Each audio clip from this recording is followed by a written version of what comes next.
Do not marry her if, number one, do not marry her if she is materialistic. This person is in your life for the money, and then when there is money, they're always bubbling around you, enjoying themselves, like you get the best of them once there is money.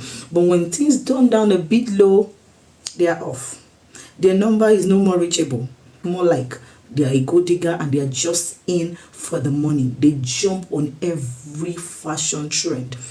Like, being materialistic talk about you making material things your priority. Like, you place more priority and more effort on how you look. You may actually like them looking good, but if they place so much emphasis on looking good than investing in themselves, you want to reconsider. Don't marry her if she is materialistic. She is going to drain you. Number two, don't marry her if she's condescending. Jesus, but this is a no-brainer. I can't even put up with somebody that is proud and condescending. Watch the way they talk to people around them. Watch the way they treat their parents, the way they treat their siblings, the way they treat their friends, the way they behave in the mall, the way they talk to, like, even just anybody. I always tell people, you talk to people, you don't talk down to people.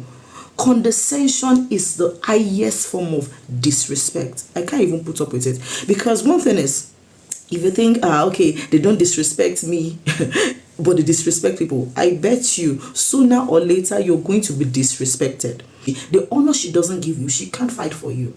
Don't marry someone that is rude and condescending, lacks manner. They always believe, okay, I'm better than everybody. You don't want to marry such person, because if they are doing it to others, best believe they are going to do it to you. They are going to do it to the people you love, your parents, your siblings, your friends, and then you may lose out on meaningful relationships. Don't marry her if she is condescending. Number three, don't marry her if she is lazy. Oh my God. I mean, they don't have anything going on in their life. They just sit down, cross their leg, Netflix, and then just watch Z Word. Nothing going on in their life. They don't have an ambition. They don't have a goal, no purpose. They're just lazy. Lazy when it comes to purpose. Lazy when it comes to domestic work. Oh my God. Don't let us even go to that domestic.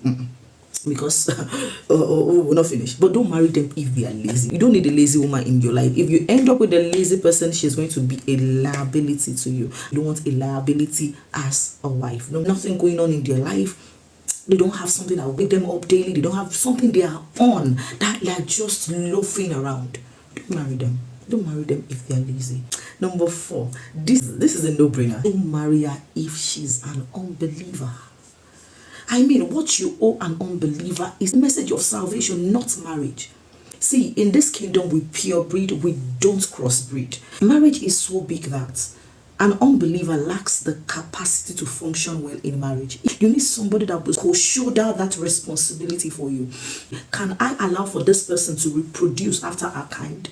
She's going to be in the life of your children. She's going to teach them, but what? If you are a fish, marry a fish. You can both survive in water. If you are a dog, marry a dog. You can both survive on land. But we don't crossbreed in this kingdom. Okay, forget about they are nice, they are good. Not all good persons are godly people. Oh, you don't know. Okay, the person is nice. Is nice the fruit of the spirit? No. Scripture says, now the fruit of the spirit is number one, nice. Nice, go. The banjini. What you owe an unbeliever is the message of salvation. And then when you preach to them, watch out for the fruit of the spirit and walk in their life, experiential in their life. And then you can marry them. But marrying them in their unbelieving state is a no. And I put it to you again, the question you should ask yourself, can I be proud? Can I watch this person reproduce after our kind? Our kind is our seed. Our kind is our children. And you watch her to train those children after our own belief and values. If you can't, don't start off. Now we have to bring balance to it. It is not all believers you can marry as well. There are some believers that don't have a prayer life. There are some believers that don't have a study life at all. You can't marry them because you are not on the same spiritual wavelength. Do you share the same spiritual value? Do you share the same doctrine? Marriage is so long a journey. You don't want to start off as that. You don't want to shoulder all the responsibility that is meant for two persons to carry.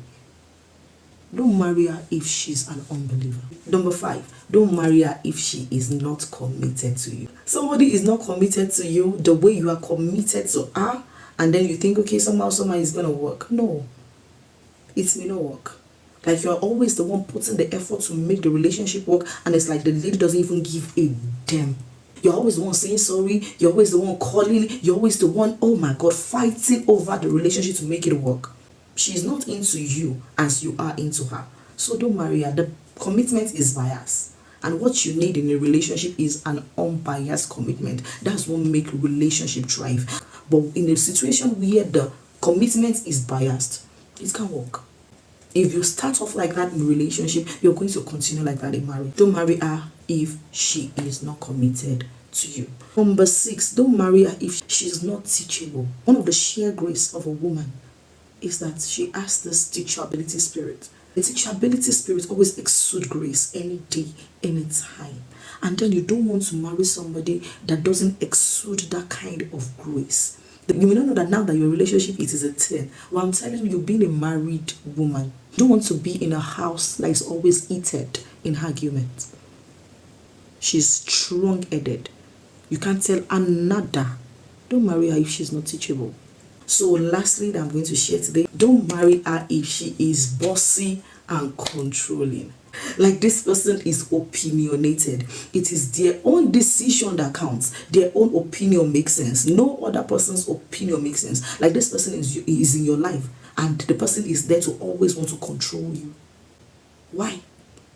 Like, you must always report to this person what you want to do. Like, the person is the one that is the alpha and omega of your life.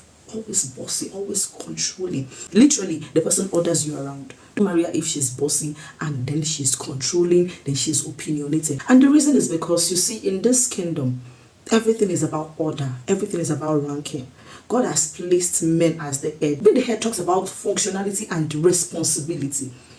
You understand? So that kind of woman, if you get to marry her, more like she's going to usurp that authority and change it, then she becomes the head. You can actually do nothing without taking instructions from her. You don't want to marry somebody that is bossy. You don't want to marry somebody that is controlling, and you don't want to marry somebody that is opinionated. Thank you. I believe you were blessed and you were able to pick a thing or two. I will see you in the next one. My ladies, I'm going to say you don't marry him if.